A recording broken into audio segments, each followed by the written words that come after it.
Di-crave ako ng masarap na chicken alaking mga Mars. Kaso nga lang pag nag-order ako, mabibitin ng Mommy Miles. Kaya eto, magluto na lang tayo para craving satisfy. Kaya tara, mag-prepare na tayo mga Mars. Alin, meron pala ako ditong chicken breast. Ayan mga Mars. Hihiwain lang natin to ng paganyan palapad. Yung parang patapa, pero wag yung masyadong manipis mga Mars. And then gagamit tayo dito ng meat tenderizer mga Mars. Yung purpose kasi neto, para mas mabilis ma-absorb ng ating chicken yung mga pampalasa, tsaka mas malambot siya mga Mars. Kung wala naman, pwede naman yung tinidor mga Mare. Ayan, tusok-tusukin nyo lang siya. Pero kung gusto nyo bumili niyan mga Mars, ilalagay ko na lang yung link sa comment section. Ayan, natapos na nating pukpukin lahat ng ating chicken at medyo lumapad nga yung kanyang itsura mga Mars. At syempre, lalagyan natin yan ng konting mga pampalasa lang like black pepper powder and salt mga Mars. Konti-konti lang yung paglagay natin sa pampalasa kasi yung ating birding tsaka yung dip natin na egg, lalagyan din natin siya ng pampalasa. As eto, gumawa lang ako ng sariling breeding ko mga Mars. Ayan, gumawa ko ng 5 tablespoon ng flour, tapos 3 tablespoon ng cornstarch para medyo crunchy. And then, nag-add lang ako ng salt and pepper. Ayan, halo-halo lang natin siya mga Mars. Kung meron kayong paprika, mas maganda. So, ngayon mga Mars, wala akong available na paprika. Kaya, ayan lang muna yung inilagay ko. Tapos, mag-prepare din tayo dito ng 2 itlog. Siyempre, lalagyan din natin siya ng black pepper powder and konting salt. Ayan mga Mars. Para sakto lang yung lasa ng chicken natin. Hindi masyadong maalat. Tapos, ayan, didip muna natin doon sa egg. Tapos, ilalagay natin dito sa dry mixture natin mga Mars. Ayan. Halu-haluin lang natin. Tapos, idiin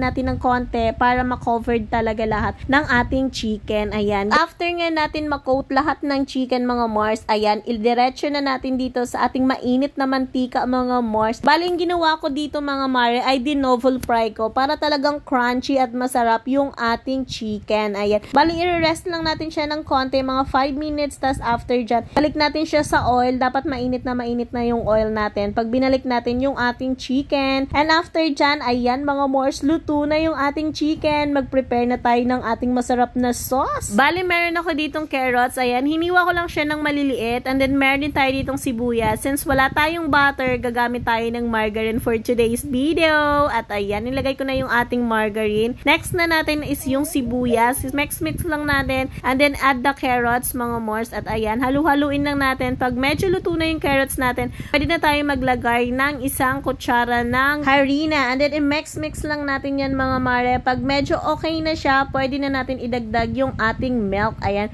Gagamit nga pala ako dyan ng 1 latang ibap mga Mare para marami tayong sauce. Ayan. Favorite kasi ni Kuya Sean to mga Mars. Tas, ayan, halo-haluin lang natin siya mga Mare hanggang sa makuha natin yung consistency na gusto natin. Nagdagdag na rin pala ako dyan ng kalahating Knorr cubes chicken. Ayan mga Mars. Black pepper powder, nagdagdag din ako. Tsaka konting salt mga Mare and sugar para medyo mag-balance lang yung lasa ng ating sauce. At ayan mga Mars, plating na tayo dahil luto na ang napakasarap natin na chicken ala king mga Mars. O diba? Craving satisfied tayo for today's video mga Mare. Sobrang sarap ng sauce neto mga Mars. And yung chicken natin, super crunchy talaga mga Mare. Ngayon lang ako nagluto neto mga Mars, pero talaga namang napakasarap niya mga Mare. Kaya try this recipe mga Mare. And then nagdagdag lang ako ng dried parsley para medyo mabango yung ating chicken ala king. At tikiman time na mga Mars. Nako, napakasarap neto. Sobrang crispy ng ating chicken.